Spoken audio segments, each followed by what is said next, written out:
Hello friends, good morning. मैं आपका Mudgal online classes में स्वागत करता हूं। मेरा नाम दीपक चतुर्वेदी है। चलिए, मैंने आप लोगों को पार्ट्स ऑफ स्पीच कंप्लीट करा दिया था। हालांकि मेरी 2-3 दिन अभी वीडियो नहीं आया क्योंकि मुझे कुछ अर्जेंट काम पड़ गया, तो इस वजह से नहीं आई है। लेकिन इस आज के बाद से आपके पास रेगुलर क्लासेस आएंगे, रेगुलर वीडियोस आएंगे। तो कृपया करके सभी लोग जुड़े रहिए, बने रहिए और इस चैनल को लाइक एंड सब्सक्राइब जरूर करना, ठीक है। चलिए यहाँ पे हम लोग स्टार्ट करते हैं। चलिए, हमारा जो टॉपिक है वो है, टॉपिक आपका है टाइम एंड टेंस। कौन सा है? Time and tense. मैंने आपको पार्ट्स ऑफ स्पीच कंप्लीट करा दिया था। अब हमारा जो अगला टॉपिक है वो है आपका time and tense. Time and tense को हिंदी में हम काल या समय कहते हैं, काल या समय कहते हैं। और टाइम एंड टेंस हमारा 3 तरीके का होता है। तो ऑब्वियसली बात है भाई, समय के बारे में तो जानते ही होंगे, तो याद रखना कि समय हमारा कितने तरीके का होता है। समय हमारे 3 तरीके का होता है। पहला जो होता है वो होता है हमारा प्रेजेंट, दूसरा जो होता है वो हमारा होता है पास्ट, और तीसरा जो होता है वो तीसरा हमारा कौन सा होता है? फ्यूचर। तीसरा हमारा कौन सा होता है? फ्यूचर होता है। क्लियर हो गया? चलिए, प्रेजेंट को हिंदी में हम वर्तमान कहते हैं, पास्ट को हिंदी में हम भूत कहते हैं, और फ्यूचर को हिंदी में हम भविष्य के नाम से जानते हैं। क्लियर हो गया कि नहीं हो गया बच्चों? यार, हमने टाइम एंड टेंस को हिंदी में काल या समय कहते हैं। टाइम एंड टेंस हमारे 3 तरीके के होते हैं। पहला होता है प्रेजेंट, दूसरा होता है पास्ट, और तीसरा होता है फ्यूचर। चलिए, अब मैं आपको क्लियर कर देता हूँ। प्रेजेंट क्या होता है? एक ऐसा समय, एक ऐसा टाइम जो अभी रिसेंटली चल रहा है, हो रहा है, जारी है, तो ऐसे समय को हम लोग क्या बोलते हैं? प्रेजेंट बोलते हैं। एक ऐसा समय जो बीत चुका है, जो कभी वापस नहीं आ सकता, उसे हम लोग क्या बोलते हैं? पास्ट बोलते हैं। और एक ऐसा समय जिसके बारे में कल्पना की जाए, जिसके बारे में सोचा जाए कि मैं ये काम करूंगा, ये काल्पनिक वाक्य होता है, इसे हम लोग क्या कह रहे होते हैं? फ्यूचर कह रहे होते हैं। और इसमें हम लोग बात कर रहे होते हैं भविष्य की।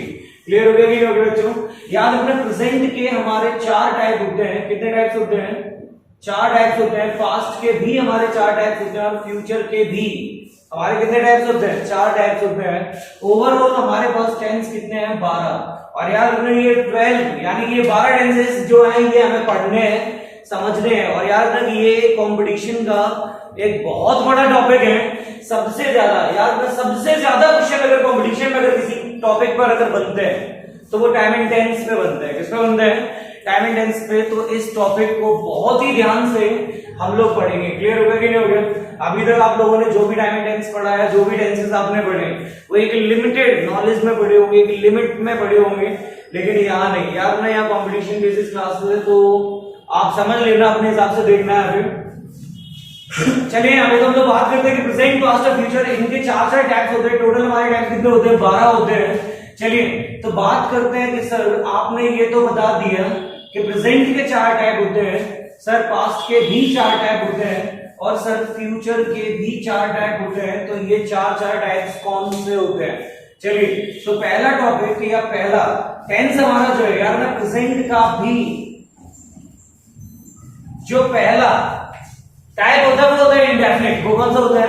इंडेफिनिट होता है। दूसरा हमारा कौन सा होता है? कंटीन्यूअस होता है। दूसरा हमारा कौन सा होता है? कंटीन्यूअस। तीसरा हमारा कौन सा होता है? तीसरा हमारा होता है परफेक्ट। और चौथा हमारा जो होता है उसे हम बोलते हैं परफेक्ट कंटीन्यूअस। तो मैंने इसको इन शॉर्ट यूज कर लिया है बच्चों। इसमें कोई दिक्कत तो नहीं आ रही होगी आप लोगों को? उम्मीद करता हूं कि आप लोगों को कोई दिक्कत नहीं आ रही होगी। प्रेजेंट के हमारे 4 टाइप होते हैं। पहला होता है इंडेफिनिट, दूसरा होता है कंटीन्यूअस, तीसरा होता है परफेक्ट, और चौथा कौन सा होता है? परफेक्ट। और कंटीन्यूअस को मिला देते हैं बच्चों, तो ये हो जाता है परफेक्ट कंटीन्यूअस। कौन सा हो जाता है? परफेक्ट कंटीन्यूअस हो जाता है। सेम इसी तरीके से जो 4 टाइप हमारे प्रेजेंट के हैं, वही 4 टाइप हमारे किसके हैं? पास्ट के हैं। तो पहला टॉपिक यार में इसका भी पहला कौन सा होता है? इंडेफिनिट होता है। दूसरा कौन सा होता है? कंटीन्यूअस होता है। तीसरा कौन सा होता है? परफेक्ट होता है। और चौथा कौन सा होता है? चौथा हमारा होता है परफेक्ट कंटीन्यूअस। कौन सा? परफेक्ट कंटीन्यूअस होता है बच्चों। याद रखना ये चीज। क्लियर हो गया कि नहीं हो गया? कंपटीशन में अगर आप लोगों को टेंस क्लियर हो गया तो याद रखना, यहाँ आपका बेस तैयार हो जाएगा। इसके बाद आपको किसी भी टॉपिक में कोई भी दिक्कत कभी नहीं आएगी। चलिए, यहाँ पे हम लोग इसके आगे और भी बढ़ाते हैं। फ्यूचर के भी सेम यही 4 टाइप होते हैं। पहला होता है इंडेफिनिट, दूसरा होता है कंटीन्यूअस, तीसरा होता है परफेक्ट, और चौथा कौन सा होता है? Perfect continuous. चौथा कौन सा होता है? परफेक्ट कंटीन्यूअस होता है। क्लियर हो गया बच्चों? कोई दिक्कत तो नहीं है। अभी हालांकि मैंने सिर्फ नाम बताए तो टेंशन लेने की जरूरत नहीं है। अभी मैंने टॉपिक को स्टार्ट किया नहीं है या इसके बारे में अच्छे से बताया नहीं है। मैं दोबारा से रिवाइज करा देता हूं। टाइम एंड टेंस को हिंदी में काले समय के नाम से जानते हैं। टाइम एंड टेंस हमारे 3 तरीके के होते हैं, पहला प्रेजेंट, दूसरा पास्ट, तीसरा फ्यूचर। प्रेजेंट को वर्तमान, पास्ट को भूत, फ्यूचर को भविष्य के नाम से जानते हैं। इनके 4 टाइप्स होते हैं। पहला टाइप होता है इंडेफिनिट, दूसरा होता है कंटीन्यूअस, तीसरा होता है परफेक्ट और चौथा होता है परफेक्ट कंटीन्यूअस। इसका भी इंडेफिनिट, कंटीन्यूअस, परफेक्ट और परफेक्ट कंटीन्यूअस। इसका भी इंडेफिनिट, कंटीन्यूअस, परफेक्ट और परफेक्ट कंटीन्यूअस। चलिए यहाँ पे तो बच्चों यहां तक तो आप लोगों को कोई दिक्कत नहीं आई होगी जहां तक मैं समझ पा रहा हूं, क्योंकि ये टॉपिक तो आप लोग इतना तो आप लोग पढ़कर ही आए, इतना तो आप लोग जानते ही हैं। चलिए यहाँ पे मजा तो अब आएगा टॉपिक में पढ़ने में। चलिए भाई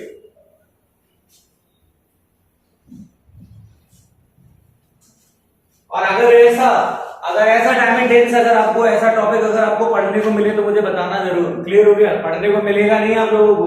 कंपटीशन का एक भी क्वेश्चन आपके सिलेबस से अगर बाहर चला जाए तो उसी दिन वीडियोस बनाना बंद कर दूंगा, उसी दिन। याद रखना, ओपन चैलेंज है। और जो भी क्वेश्चन, जो भी डाउट आपके दिमाग में हो उसे डालना जरूर कमेंट में, आंसर जरूर करेंगे। क्लियर हो गया कि नहीं हो गया? लाइक एंड सब्सक्राइब करते रहना तो ये वीडियोस चलते रहेंगे, वरना ये वीडियोस बहुत जल्दी बंद हो जाएंगे, क्योंकि आप लोग रिस्पांस नहीं करेंगे तो मुझे भी या हमारी टीम को बनाने में भी मजा नहीं आता। चलिए हमें स्टार्ट करते हैं। तो पहला टेंस हमारा जो था, अब हम लोग एक एक करके इन 12 टेंसों को पढ़ेंगे। तो पहला टेंस हमारा जो था वो था हमारा प्रेजेंट इंडेफिनिट। कौन सा था? प्रेजेंट इंडेफिनिट था। चलिए यहाँ पे नाउ द क्वेश्चन अराइजेस। अब प्रश्न तो सर ये है या ये उठता है कि प्रेजेंट इंडेफिनिट होता क्या है? भाई नॉर्मल सी बात है कि आप इन 12 टेंसों को टेंस मत समझिए। आप तो ये समझ लीजिए कि ये 12 टेंस नहीं, 12 लड़के हैं और इन 12 लड़कों से हमें मिलना है, मुलाकात करनी है, इनके बारे में जानना है, समझना है कि भाई साहब इन्हें पसंद करता है। समझ रहे हो ना? चलिए यहाँ तो प्रेजेंट इंडेफिनिट। अब ऑब्वियस की बात है, एक बात बताइए, जैसे मेरी टीम है, मेरी टीम का मैं आपको नाम बता दूं, जैसे के सर है, मैं हूं, मेरा नाम दीपक चतुर्वेदी है, मेरे पवन सर है जिन्होंने अभी कुछ दिन पहले कुछ इंट्रोडक्शन वीडियो दिया था, लेकिन उनका आज वो वीडियो अपलोड कर दिया जाएगा, अभी तक आया नहीं है, आ जाएगा, आज ही आ जाएगा। चलिए हमें तो याद रखना बच्चों, बहुत मेहनत करनी पड़ती है आप लोगों के लिए। आप लोगों के लिए ऐसा नहीं है कि आप लोग मेहनत नहीं करते। वीडियो को बनाना, उसमें एडिटिंग करना, उसमें फिर उसको डालना, समझ में आ रहा है? बहुत मेहनत करते हैं। तो आप लोग भी इस मेहनत का मजा लीजिए और हमें भी उस मेहनत का, कुछ हम भी कुछ तुम भी, समझ रहे हो? और 2 जने अगर मजा लेंगे तो निकल रहा कॉम्पिटिशन, तुम बर्तन मांजोगे और हम यहाँ मार कर घिसेंगे। समझ में आ रही कि नहीं आ रही? आ रही हो तो याद रखना, रिस्पॉन्स जरूर करना। चलिए मैं तो याद रखना कि इन 12 टेंसों को हम लोग 12 लड़कों की तरह पढ़ेंगे। तो पहला लड़का आपका है प्रेजेंट इंडेफिनिट। पहला कौन सा है? Present indefinite. अब प्रेजेंट इंडेफिनिट को आप पहचानोगे कैसे? भाई क्वेश्चन तो ये है कि प्रेजेंट इंडेफिनिट होता क्या है सर, इसको पहचानेंगे कैसे? तो बच्चों याद रखना कि एक ऐसा वाक्य, इसकी जो मैंने ये आइडेंटिटी लिख रहा हूं मैं यहाँ पे, आइडेंटिटी को मैंने शॉर्ट में आईडी लिख दिया। क्या लिख दिया? आईडी। आईडी का मतलब क्या होता है? आइडेंटिटी। आइडेंटिटी मतलब क्या? पहचान। समझ रहे हो ना? याद रखना आइडेंटिटी। चलिए आप फेसबुक आईडी तो बनी होगी, फेसबुक आईडी, इंस्टाग्राम आईडी, बहुत सारी आईडी चलती है। भाई स्कूल की आईडी तो बनी होगी।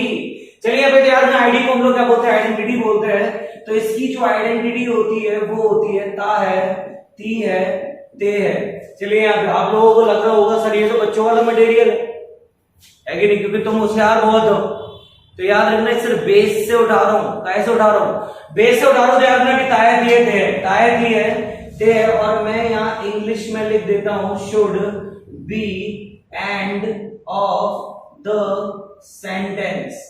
याद रखना कि should be end of the sentence. याद रखना कि वाक्य के अंत में आने चाहिए, क्या आने चाहिए? तायत ये थे। यदि कभी किसी वाक्य का अंत अगर ता है, ती है, ते है आदि शब्दों पर हो रहा हो तो वो वाक्य हमारा क्या कहलाता है? प्रेजेंट इंडेफिनिट कहलाता है। इसकी जो हेल्पिंग वर्ब होती है वो होती है डू और डज। अब क्वेश्चन ये है कि सर ये हेल्पिंग वर्ब क्या है? क्यों भाई, सही है कि नहीं?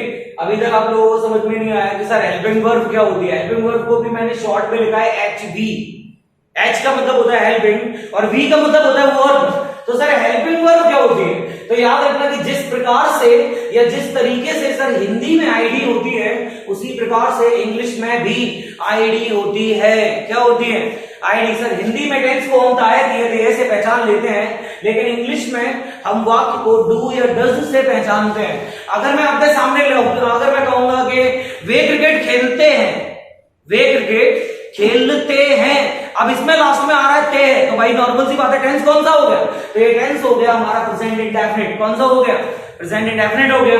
चलिए, लेकिन इसी टेंस को अगर मैं इस तरीके से बोलूं कि he does not play cricket, he does not play cricket, तो अब बताओ ये टेंस कौन सा हो गया? ये टेंस भी हो गया हमारा प्रेजेंट इंडेफिनिट, क्योंकि सर आपने इसमें कहा था he does not play cricket, he does not play cricket. अब इसमें क्या आ गया? इसमें आ गया डज, इसमें क्या आ गया? डज आ गया। उसमें ते आ रहा था, वे क्रिकेट खेलते हैं, समझ में आ रहा है? वे क्रिकेट नहीं खेलते हैं। अब मैं बोल रहा हूं he does not play cricket, यहां पर क्या आ गया? यहां डज आ गया। तो इससे ये बात क्लियर हो गई कि ये टेंस हमारा कौन सा है? प्रेजेंट इंडेफिनिट का है। याद रखना बच्चों, मैं आप लोग कंपटीशन की तैयारी कर रहे हैं, लेकिन कंपटीशन की तैयारी में आप लोगों ने किसी पर इंग्लिश पढ़ना स्टार्ट किया या इंग्लिश के लिए आप लोग कोचिंग जाने लगे, लगा ली आपने कोचिंग जाने लगे, तो भाई ऑब्वियस की बात है आप लोग अपने माइंड में एक सेटअप करके जाते हैं कि हिंदी का अगर ट्रांसलेशन करेंगे तो टेस्ट समझ में आएगा, तो पेपर समझ में आएगा, तो क्वेश्चन समझ में आएगा, नहीं तो क्वेश्चन समझ में नहीं आएगा। लेकिन ऐसा नहीं है, समझ में आ रहा है? याद रखना, मैं बहुत ही जल्दी हिंदी बंद कर दूंगा आपकी, मैं बहुत ही जल्दी हिंदी बंद कर दूंगा। और याद रखना कि मैं जो एग्जाम्पल एक बार इस बोर्ड पर लिखूंगा, उस एग्जाम्पल को दोबारा रिपीट नहीं करूंगा, चाहे वीडियोस कितना भी आगे चला जाए, लेकिन मैं उस एग्जाम्पल को क्या नहीं करूंगा?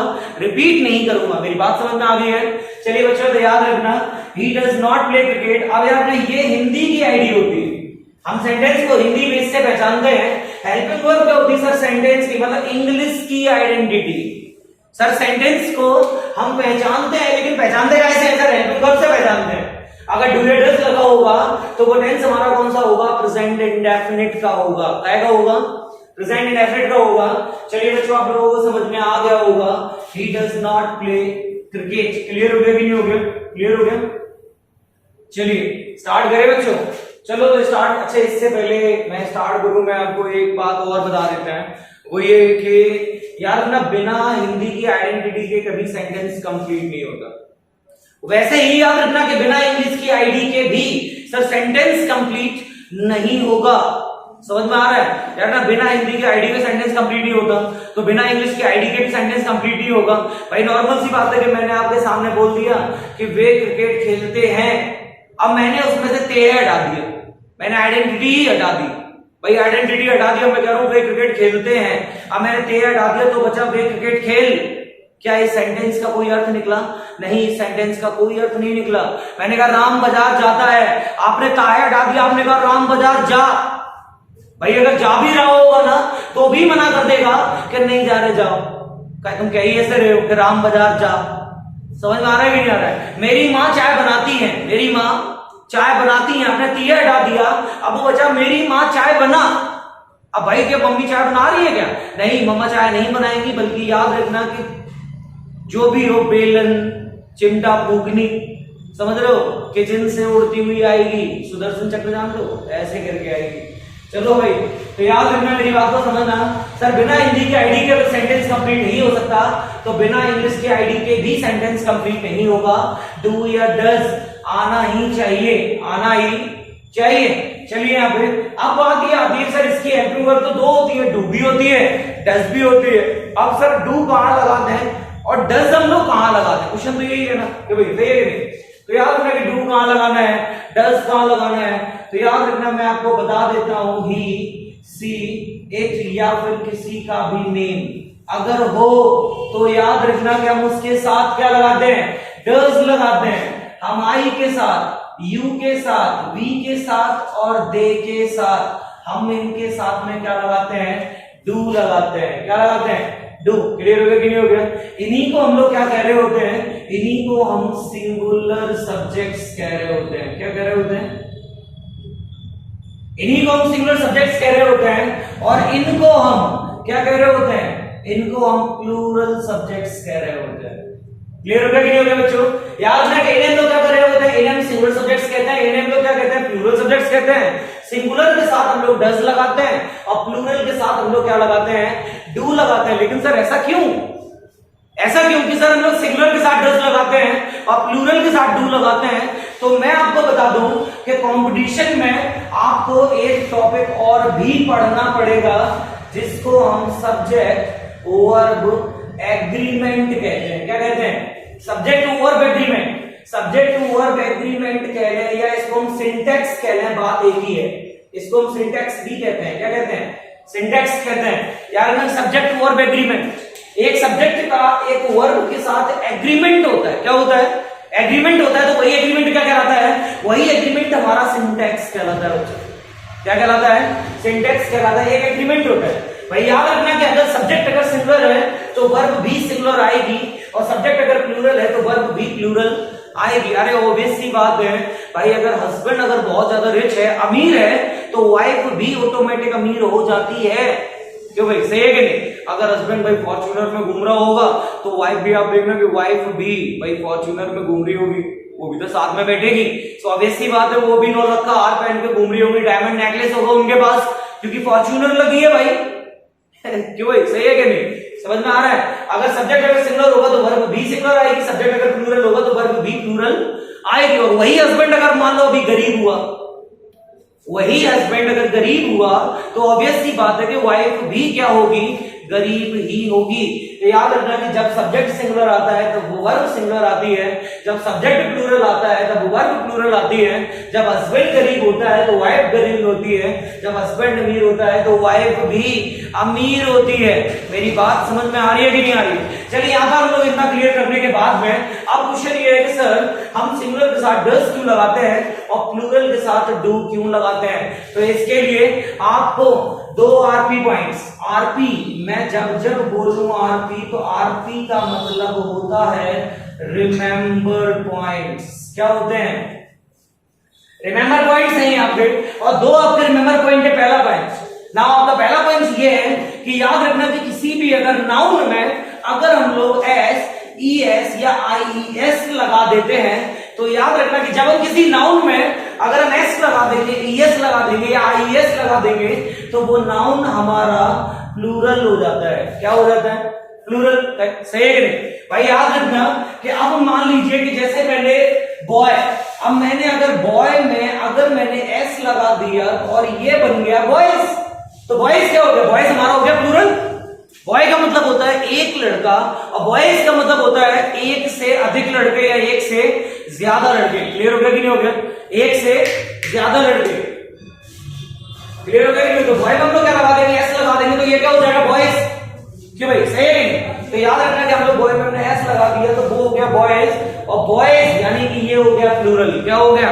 प्लूरल। नाउन तो आप लोग पढ़ के ही आए हो, मैं नाउन आपको समझाकर आया हूं कि नाउन होता क्या है। इस दुनिया में जितनी भी चीजें होती हैं जिनके नाम होते हैं वो सारे के सारे नाउन होते हैं। जिन्हें देखा जाए, जिन्हें महसूस किया जाए, जिन्हें टच किया जा सकता है, वो सारे के सारे क्या कहलाते हैं? नाउन कहलाते हैं। क्या कहलाते हैं? दुनिया में जिसका नाम है भाई वो नाउन है, चाहे वो राम हो, चाहे टेबल हो, चाहे फैन हो, चाहे बोर्ड हो, चाहे मार्कर हो या कैप हो, कुछ भी हो, वो सब नाउन है। क्लियर हो गया कि नहीं हो गया? चलिए तो यहाँ पे नाउन में जब हम एस लगाते हैं तो वो क्या हो जाता है? प्लूरल हो जाता है। समझ में आया कि नहीं आया? पहला पॉइंट क्लियर हुआ। ये दूसरा पॉइंट याद रखना, ये दोनों पॉइंट्स अगर याद रहेंगे तो पढ़ने में मजा आपको भी आएगा। सच बता रहे हैं, मानना इस बात को। याद रखना ये दूसरा आपका रिमेंबर पॉइंट है कि किसी भी अगर वर्ब में अगर हम एस, ई एस या आई ई एस लगा देते हैं, अगर किसी नाउन में अगर एस या ई एस लगाओगे तो प्लूरल हो जाता है, लेकिन अगर किसी वर्ब में अगर एस या ई एस लगाते हैं तो वो प्लूरल नहीं होता बल्कि वो लौट कर सिंगुलर हो जाता है। क्या हो जाता है? सिंगुलर। बच्चों समझ में आया कि नहीं आया? तो इसका मतलब बहुत सीधा सा है कि नाउन का टोटल ओपोनेंट होता है वर्ब, मतलब नाउन का टोटल उल्टा माना जाता है, वर्ब को माना जाता है। नाउन में ऐसे एस लगाएंगे तो प्लूरल हो जाएगा भाई, वर्ब में अगर ऐसे एस लगाओगे तो सिंगुलर हो जाएगा। क्या हो जाएगा? सिंगुलर हो जाएगा। समझ में आ रहा है कि नहीं आ रहा है? क्लियर हो गया? अब मेरा सब्जेक्ट कौन सा था? सिंगुलर। अब मेरा सब्जेक्ट कौन सा था? सिंगुलर। कॉन्सेप्ट याद रखना, कॉन्सेप्चुअल स्टडी करेंगे हम लोग, यहाँ पे कॉन्सेप्ट क्लियर करेंगे। रटना तो आपने जिंदगी भर किया भाई, अगर रटना ही है तो मैं आपको सिंपल सी बता सकता था कि सीट नेम के साथ डज लगाना, आईयूपी के साथ डू लगाना, या ये कह देता कि सिंगुलर के साथ डज लगाना, प्लूरल के साथ डू लगाना, लेकिन मेरा इससे काम कहां चल रहा है? भाई मेरा इससे काम थोड़ी ना चल रहा है, कोई एकेडमिक तो पढ़ नहीं रहा, कंपटीशन है भाई, मुझे हर चीज पता होनी चाहिए। तो याद रखना कि नाउन में जब हम एस लगा देते हैं तो वो प्लूरल हो जाता है, लेकिन वर्ब में जब हम एस लगाते हैं तो वो सिंगुलर हो जाता है। अब मेरा सब्जेक्ट कौन सा था? सिंगुलर, तो मुझे वर्ब को भी सिंगुलर बनाना था, क्योंकि डू एक वर्ब होती है भाई, डू का मतलब करना होता है कि भाई सही है कि नहीं। अब मुझे वर्ब को सिंगुलर बनाना था, और वर्ब सिंगुलर तभी बनेगी जब उसमें क्या लगा होगा?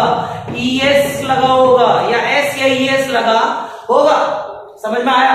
चलो यार, तो समझ रहा बच्चों यार है कि इसी इटनिंग में सब लोग क्या लगाते हैं? डज लगाते हैं। क्यों लगाते हैं? क्योंकि वर्ब में हमें एस या ईएस लगाना पड़ेगा, तभी वर्ब सिंगुलर बनेगी। और ये एग्रीमेंट कहता है। कौन कहता है? एग्रीमेंट। अब आ जाइए यहाँ पे, अब आईयूपी के साथ हमने क्यों नहीं लगाया भाई? ऑब्वियस सी बात है कि ये हमारे नाउन जो है वो प्लूरल है। कौन से? ये हमारे जो प्रोनाउंस लिखे हुए हैं ये प्लूरल लिखे हुए हैं। अब अगर ये प्लूरल है तो वर्ब को भी प्लूरल आना चाहिए, और वर्ब पहले से ही प्लूरल होती है, इसीलिए मैंने डू में कोई छेड़छाड़ नहीं की, मैंने डू को डू ही रखा। क्लियर हो गया बच्चों? तो याद रखना, यहां तक आप लोगों को समझ में आ गया होगा। मैं दोबारा से फिर से रिवाइज कर देता हूं कि प्रेजेंट इंडेफिनिट क्या होता है, इसकी आईडी होती है ताए दिए थे हैं, should be end of the sentence के वाक्य के अंत में आने चाहिए ताए दिए थे, तो वाक्य प्रेजेंट इंडेफिनिट होगा। हेल्पिंग वर्ड डू या डज होगी। बिना इसके कंप्लीट अगर सेंटेंस नहीं होगा हिंदी की आईडी के बिना, तो बिना इंग्लिश की आईडी के भी सेंटेंस कंप्लीट नहीं होगा। सर डू और डज का इस्तेमाल कहां करेंगे? तो ही सी इट नेम के साथ हम लोग डज लगाते हैं, और आई यू बी दे के साथ हम लोग क्या लगाते हैं? डू लगाते हैं। नाउन में अगर हम लोग ऐसे यस लगा देंगे तो प्लूरल हो जाएगा, और वर्ब में अगर हम लोग ऐसे यस लगाएंगे तो वो सिंगुलर हो जाएगा। और ये टॉपिक भी आपको पढ़ना पड़ेगा, क्योंकि कंपटीशन में आज एक दो क्वेश्चन तो इससे बनते ही बनते हैं भाई। टेंस से तो बनेंगे ही बनेंगे, लेकिन याद रखना कि सब्जेक्ट और एग्रीमेंट से भी एक दो क्वेश्चन बनते हैं। तो याद रखना मेरी बात को बच्चों, याद रखना भाई। गर्मी बहुत है, देख रहे हो आप लोगों के लिए कितनी मेहनत कर रहे हैं, लेकिन आपको इस मेहनत का फल लेना है, मुझे भी और आपको लेना भी है। मेरे लेने या देने से कोई फर्क नहीं पड़ रहा।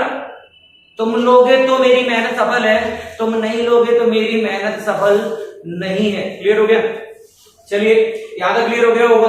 अब इसके आगे चलते हैं हम लोग यहाँ पे। चलिए, ये बेसिक नॉलेज के लिए बहुत अच्छा था। चलिए यहाँ पे शुरू करते हैं यहाँ पे।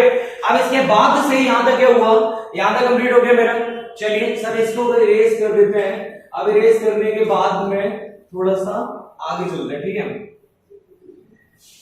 और थोड़ा सा आगे अगर चल रही है, चलिए तो यहां पर भी मैं थोड़ा मिक्स कर देता हूं। याद रखना कि अब बारी आती है मेन वर्ब की। काहे की बारी आती है? मेन वर्ब की। काहे की बारी आती है? मेन वर्ब की बारी आती है। याद रखना, एमवी को भी मैंने शॉर्ट में लिखा है मेन वर्ब। कौन सी वर्ब है ये मेन वर्ब है। मेन वर्ब यानी कि होती है मुख्य क्रिया। क्या होती है? मुख्य क्रिया। चलिए मेन वर्ब में सर हम लोग कौन सा फॉर्म लगाते हैं? तो मेन वर्ब में हम लोग बच्चों लगाते हैं वर्ब का फर्स्ट फॉर्म। कौन सा फॉर्म लगाते हैं? मेन वर्ब में हम लोग वर्ब का फर्स्ट फॉर्म लगाते हैं। कौन सा फॉर्म लगाते हैं? First form. याद रखना, मैं आपको पहले भी बता चुका हूं कि कोई भी टीचर या कोई भी अगर आप इंग्लिश को पढ़ रहे हैं तो आपको पता होना चाहिए कि सर इंग्लिश होती क्या है। सर इंग्लिश, याद रखना, subject, helping verb, main verb और ऑब्जेक्ट का एक कॉम्बिनेशन होता है।